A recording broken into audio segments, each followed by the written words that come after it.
Hello everyone and welcome back. Today I'm talking about how graded comic books have overall been a bad thing for the hobby of comic book collecting. This is probably one of the most divisive things in the comic book community right now, as far as whether you are pro-slab, anti-slab. I can't think of any other topic that is more divisive than this. People on the positive side of slabs often say that it is for preservation, it is for protection of the book, it is for an understanding of what you have as far as the grade and the value. And it's a better way to protect, it's a better way to sell, it makes things easier, it takes out a lot of the guessing. And I would agree with that to an extent. As far as buying something online, there is a bit of comfort that comes from seeing that blue label or that certain grade and being like, hey, I know what that is. But I think there's a lot more negatives to this than there are of the positive of just getting a graded book preserved or understanding what the grade is. And I think the first thing that's extremely negative about this, and I'm just going to use this as an example, is Strange Adventures 205. I have this in a 5.5. So say you have this book, right? You have this and you have it graded. Say you have this in a 3.0. What this automatically does to you, because we as humans, we love numbers. And if you associate a number to a thing, you're going to want a better number as opposed to having a better thing. A lot of people say, buy the book, not the grade. Well, that kind of is what I'm talking about here, where if you have a Strange Adventures 205 and say a 3.0, a 2.5, and you seeing my 5.5, you think, oh, wow, I have an inferior book. When in reality, you still have a Strange Adventures 205. You don't, that's not taken away from you. What you have is a lower grade book, possibly presents similarly to this in a lot of ways. And then on the flip side, I'm looking at your collection and say you have an 8.0 of Strange Adventures 205. And there's part of me that's like, damn, I wish I had an 8.0. It's basically you build up a superiority and inferiority complex in you when you have a comic book collection. So one of the best things about comic book collecting is that it's kind of fringe, it's kind of niche. It's not a run-of-the-mill, a mainstream thing. What we are doing is kind of underground in a lot of ways where, it's like we know something and everybody else doesn't. And it's awesome. But this is not awesome. This idea that somebody's superior, somebody's inferior based on this grade, I think that's a very negative thing and hurtful to the hobby. Some of you may be saying, well, that doesn't bother me. That's good for you. I just think that a lot of people, and I think most people, and you see even guys that have high-end collections, they're always looking for a grade bump. They're always looking to improve the grade. And man, I just think that's a really bad way to look at it. It's a very sad way, and it's what's led me personally to sell books because I wasn't happy with the grade. I wasn't happy with that number assigned to it.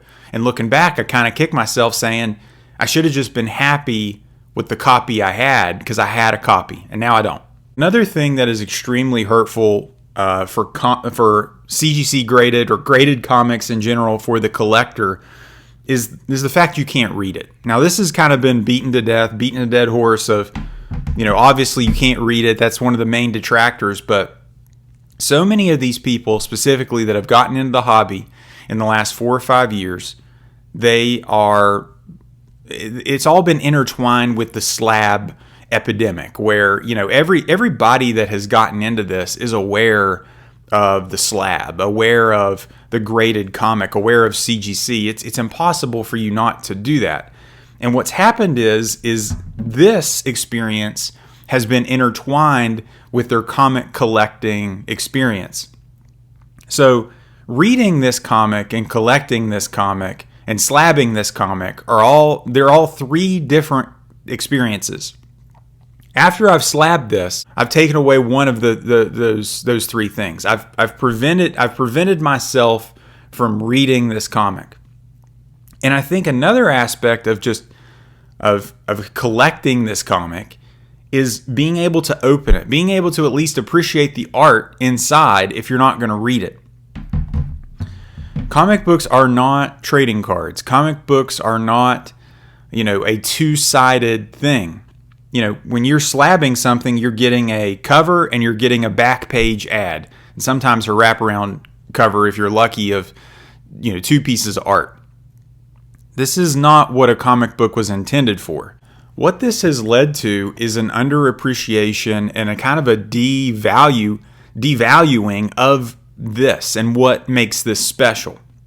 So I know that this is the first appearance of Animal Man, Buddy Baker, the origin of first appearance, but I don't know what happens in the story. I don't know how does Animal Man get his powers? How does Animal Man become Animal Man?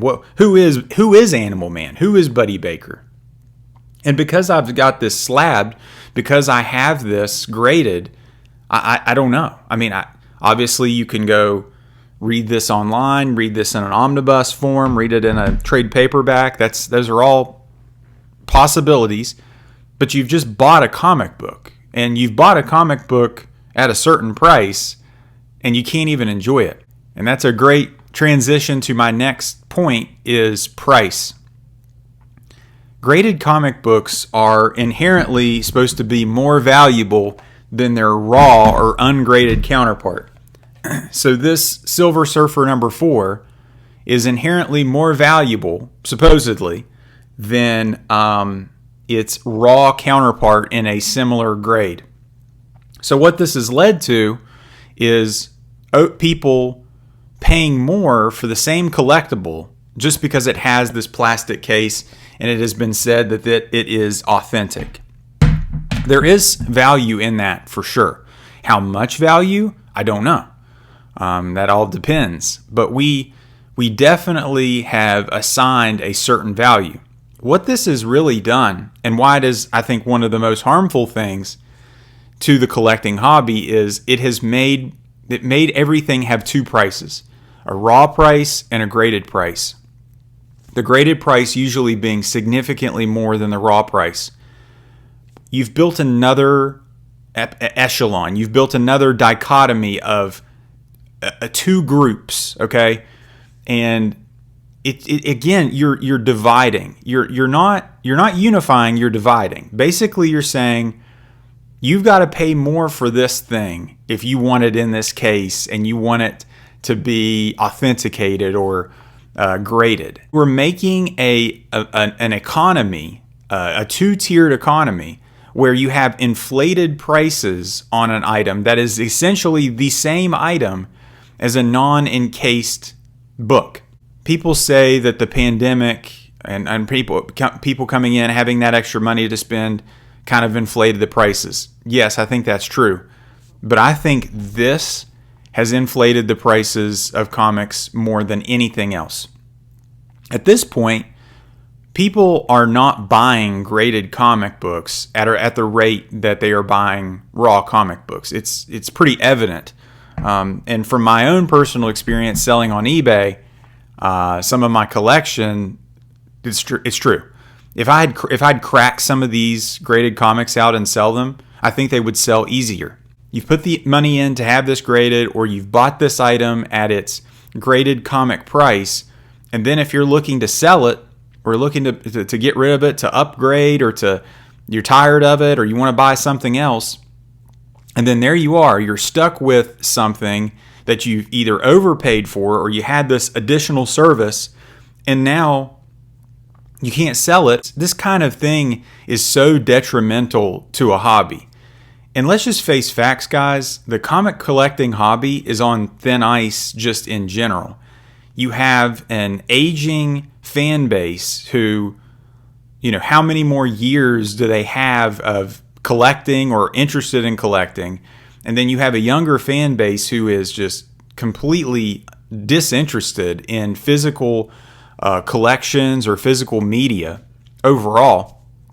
And you have basically built a recipe for a massive crash. What needs to happen is the graded comic thing needs to kind of come back to earth as far as how much value it adds to your collectible. This needs to kind of just chill out, kind of pump the brakes a little bit.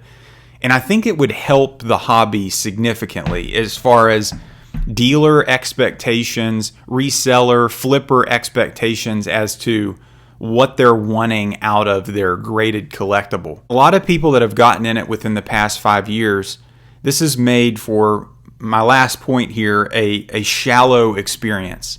What this has done is this has taken away something that has made this thing special. It's taken away the internal art. It's taken away the story. It's taken away the experience of the feel, the touch, the smell, just having the opportunity to enjoy this thing for what it is, which is a comic book. It's meant to be touched. It's meant to be read. It's meant to be enjoyed.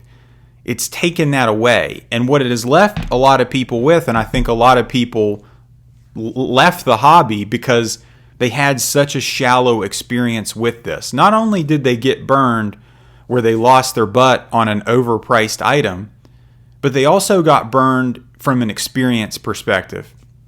I know a lot of you watching my videos really don't read comics, and you're not really interested in the stories. You're coming to me for more of a collecting perspective, and I appreciate that.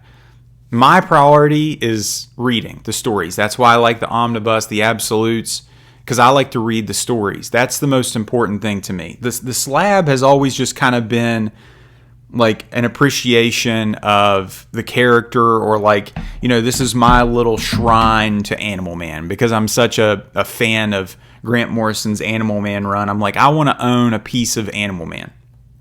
But the problem is if you never read the stories, you never got into the characters, your experiences were limited to the movies, this is a very hollow, shallow experience. And it's unfortunate, and I feel bad for the person.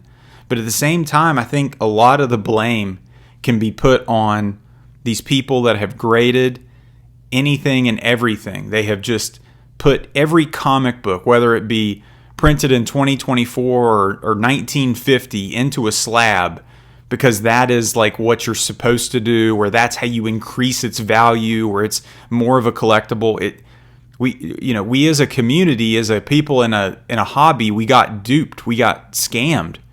And I think now is the time. I think a lot of people are kind of waking up to it and realizing, and the people that are still here and kind of fell for it or got into it are kind of waking up to it. Guys, what do you guys think? If at any point in time you like this video, give it the thumbs up. And if you like this video, subscribe for more. Take care.